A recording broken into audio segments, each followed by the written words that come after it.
Welcome back everyone to another video here on the More Scotman's channel, and today I'm bringing you another Reddit video. It's been a while. I know you love them, alright? No, you do, don't you? No? Well, okay then. No, I think they're pretty interesting. I definitely like looking at these posts and, you know, having discussions and looking at memes and laughing, you know. It's great. Really good for the bones. And I actually made an appearance on one of the Great Ones Reddit videos sometime last week, which you informed me about. Well, one of you. Scott Vance has summoned the Great One. You know, it's been kind of a meme, started by the Great One, a fellow WWE YouTuber, that Brock Lesnar is the ultimate farmer. And now he even looks like it. Yeah, he looks He sexy. doesn't really look like the Beast anymore. He just looks more like a farmer, which is sexy farmer. You know, fair enough. He always looked like a farmer. People used to say, wow, Brock Lesnar is so big, he must be using something. No, dude, you never worked in a farm. I worked in a farm. And that was just amazing to see, because the Great One was the first wrestling YouTuber that I ever started watching, and he has been like the most consistent one that I've watched as well. Like, I've seen other channels here and there, but the Great One actually makes quality content, so yeah, that just felt like a true honour to be on the channel. Even if it was just for like 30 seconds, it was a monumental occasion for me. But let's go ahead and crack on with the Reddit video today. There should be a lot of posts about the Royal Rumble and a lot of backlash about the Rumble. I did watch the Great One's review, and just like him and so many other people, they were pretty disappointed because it just wasn't great, you know? But it was alright. I enjoyed most of it. Anyways, name a wrestling theme that makes your volume like this, and that's just, you know, cranking it all the way up. I'll tell you what, you see that first CM Punk theme song, This Fire Burns? Absolute banger.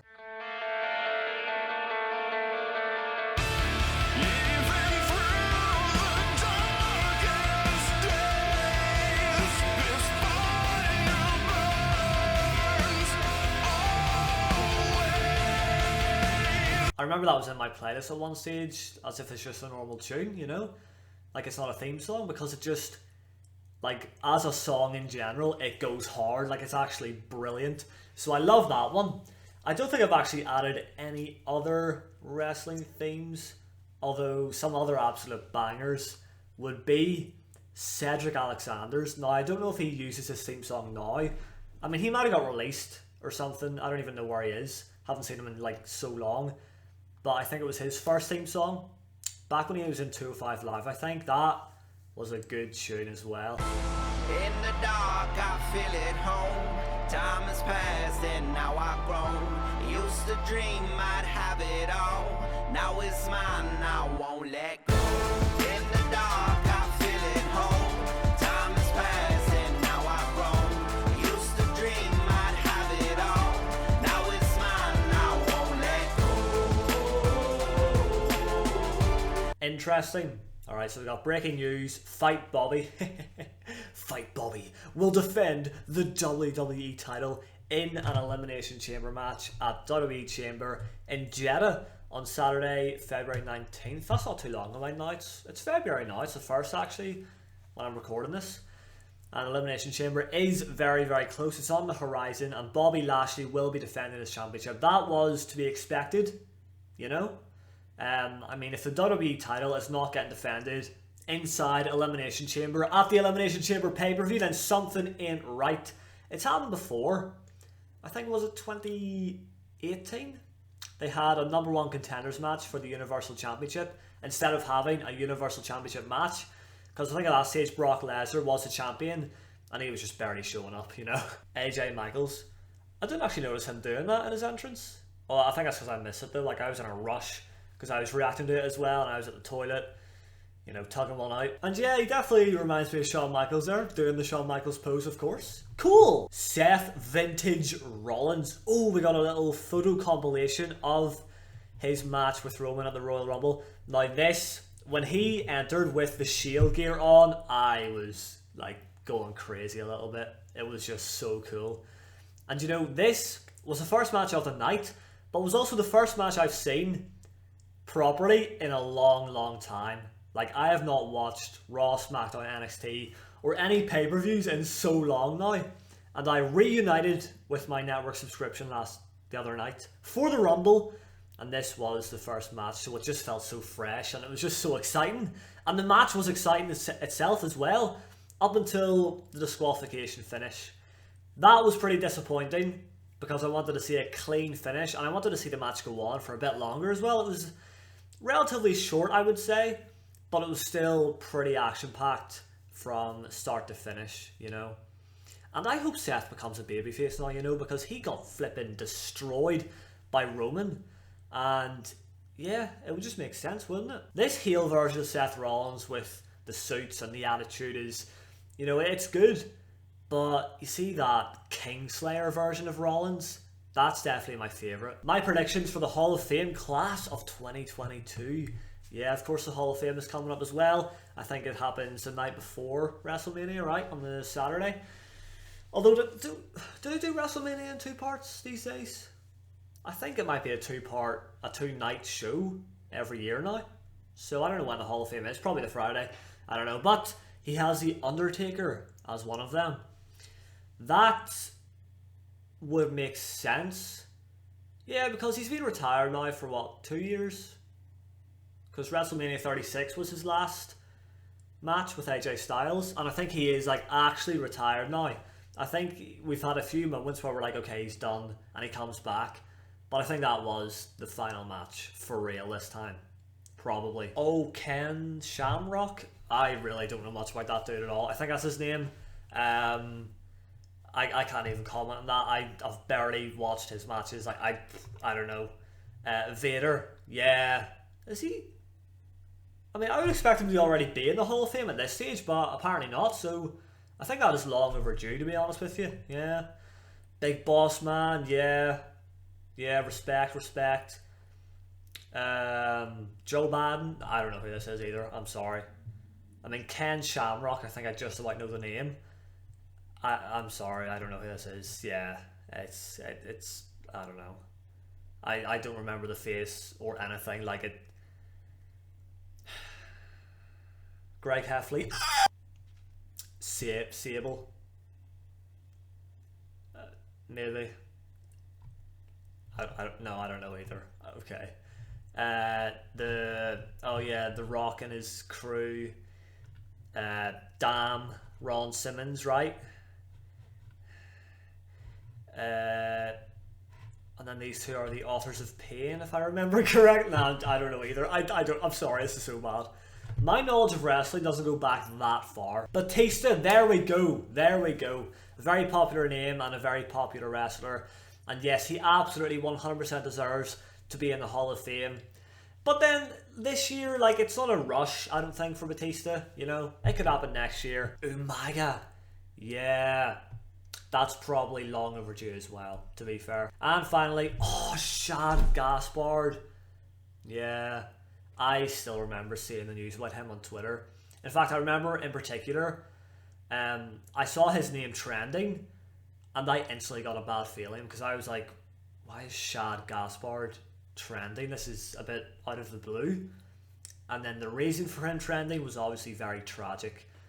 He unfortunately drowned while trying to save his son, I believe, who got swept out to sea.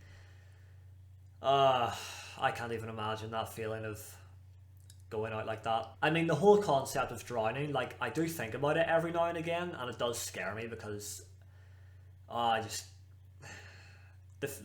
fact that you have to just accept that you have to let the water like fill your lungs and enter you is literally the most frightening thing I think a human can experience. So yeah, I don't want to get too deep into this because it is insane, but Shad Gaspard is a fucking hero, and he 100% does deserve to be in the Hall of Fame. Alright, what do we think? Okay, so PW Insider is reporting that Shane McMahon will be a heel, not again. Oh, please God, not again. And he will be appearing regularly on Monday Night Raw. No! It's going to be like 2019 where he just pisses everyone off and he's here every single week. Oh, I want babyface Shane. Like, he works better, I think, you know? There's no word yet on who he will be feuding with, but Shane is scheduled for the Elimination Chamber and WrestleMania. You know, I can't complain. It's always great to have Shane McMahon here doing his thing, you know, being a regular part of the show, having a feud, especially going into pay-per-views as well. So I'm happy to see this, but him as a heel just really got so bad for some reason. I think he just appeared too much back in 2019. And he was just doing everyone's heads in. Enjoy the Raw after Rumble. Oh, is someone here? Front row. Getting us a wee sneak peek. Ooh, look at that WrestleMania sign. I do like that. It reminds me a lot of the WrestleMania 25 sign. Yeah. I mean, it's just the colour scheme, really, with the white and blue, you know. We're going to be taken back to 2009. Randy was one of the pitched ones to win the Rumble. Imagine that hometown pop. Oh, yeah, I've heard that a lot of people were disappointed with Randy Orton not winning. It would have been better than Brock, that's for sure, but it is what it is. The original plan for the men's Rumble winner was Riddle. Aye. Plans were changed over the course of the week a ton of times, with the final decision to have Brock Lesnar enter and win as a surprise. And then at one point there was a pitch for Randy Orton to win as well. But Riddle was the front runner until the switch to Brock was made. Yo, Matt Riddle was going to win? What? That would have been so unexpected, but so good. Imagine Matt Riddle gets thrown into the main event picture. Oh my god. I think he does deserve it, and he's well capable of being there.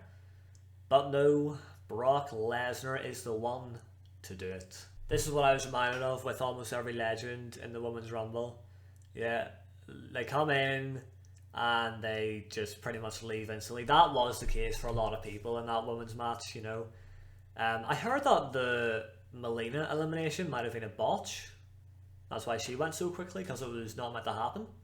But a lot of them obviously were meant to happen, and yeah, I mean, there were some women that did stay in there for a while, like Michelle McCool, for example.